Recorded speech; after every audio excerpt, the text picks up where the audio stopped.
السلام علیکم ورحمۃ اللہ وبرکاتہ۔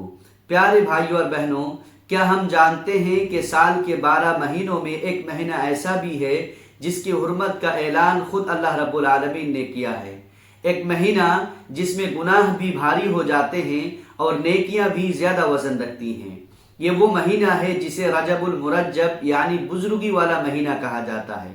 آج ہم جانیں گے کہ رجب کیوں خاص ہے اور ہمیں اس مہینے میں کیا کرنا چاہیے۔ تو ویڈیو میں آخر تک بنے رہیں، ہو سکتا ہے یہ سبق آپ کی زندگی بدل دے۔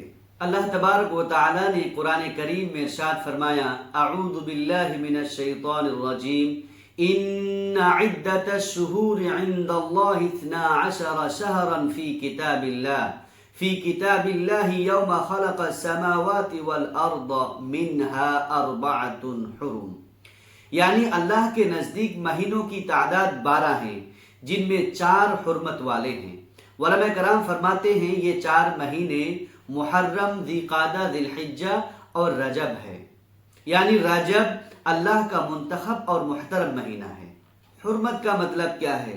حرمت کا مطلب ہے گناہ زیادہ سنگین، نیکیوں کا اجر زیادہ، ظلم سے سختی سے بچنے کی کوشش۔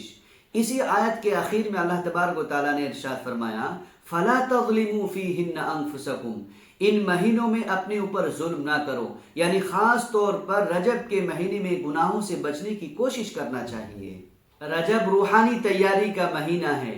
بزرگان دین فرماتے ہیں رجب بیج بونے کا مہینہ ہے، شعبان پانی دینے کا مہینہ ہے اور رمضان فصل کا مہینہ ہے۔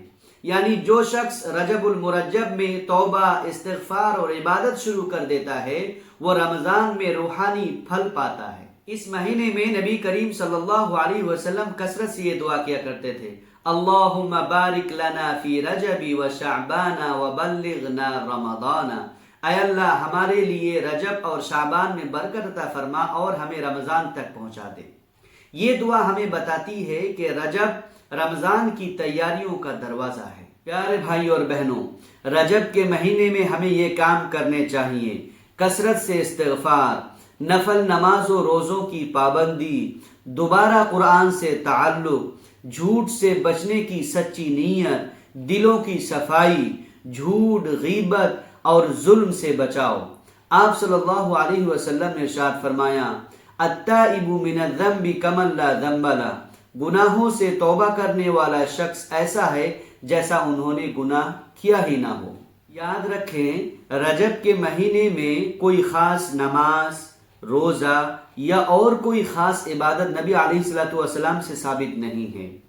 ہم بدعات سے بچتے ہوئے عام نیکیوں میں اضافہ کریں، یہی سنت کا راستہ ہے۔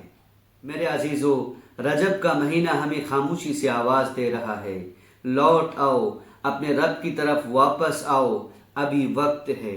اگر ہم نے رجب کو ضائع کر دیا تو شاید رمضان میں ہمیں بدلنے میں مشکل ہو۔ اور آج سے دل سے دعا کریں، اے اللہ ہمیں رجب کی حرمت سمجھنے کی توفیق عطا فرما، ہمیں سچی توبہ نصیب فرما اور ہمیں ایمان و سلامتی کے ساتھ رمضان تک پہنچا دے، آمین یا رب العالمین۔ اگر یہ ویڈیو آپ کو اچھی لگی، انفارمیٹیو لگی ہے تو اپنے دوستوں کے ساتھ شیئر کریں، چینل کو سبسکرائب کرنا نہ بھولیں۔ جزاک اللہ خیر، بارک اللہ فیک۔ السلام علیکم ورحمۃ اللہ وبرکاتہ۔